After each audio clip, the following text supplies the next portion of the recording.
Before we jump into this, my parents never let me say I hated anyone growing up. I could only say I strongly disliked them. So, Chris, I don't know if I like this. How do you explain it? I think it's simple. LeBron James stands for something. And you guys know on this show, when you stand boldly and unashamedly for something, you're going to have people that love you and you're going to have people that hate you. And LeBron stands up. The first thing he stands up for is against racial and social injustice. You can argue that LeBron is the player that started this whole movement across these various sports leagues of players standing up against injustice. It was back in, 2012, 2013, when he and the Miami Heat did the hoodie photo about Trayvon Martin and his death. And so that was before, several years. Yeah, that was years before Kaepernick, Colin Kaepernick started kneeling during the national anthem. So that's something that a lot of people don't like. And LeBron's obviously been outspoken against racial and social injustice. He did the More Than a Vote campaign, which had an impact on the most polarizing election maybe in our lifetimes.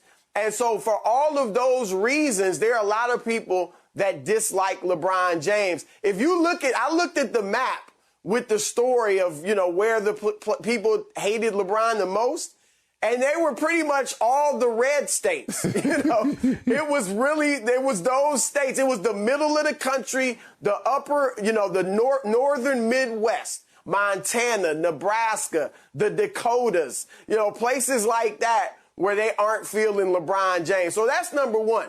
Number two, he stands for player empowerment. When LeBron had the audacity to say, I, as a player, can put together a team better than my front office, they can't get me nobody, I'm going to go ahead and build a championship team myself.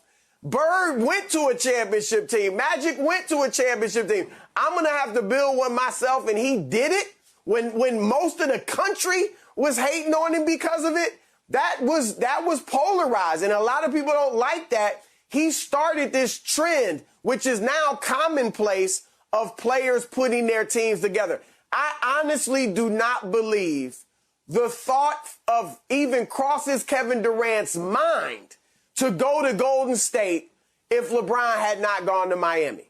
I don't think Anthony Davis, a year and a half before his contract ends, thinks about going to the Lakers, except for LeBron had done this. I don't think the big three in Brooklyn would be together. Like, Harden wouldn't have done what he did had not LeBron started it. So LeBron showed the players the power that they actually have. And it's even trickling into the other leagues, as we see, with the NFL, Russell Wilson, Deshaun Watson, things like that. So that's the second thing. Thirdly, I think the Michael Jordan GOAT comparisons is another reason people hate on LeBron.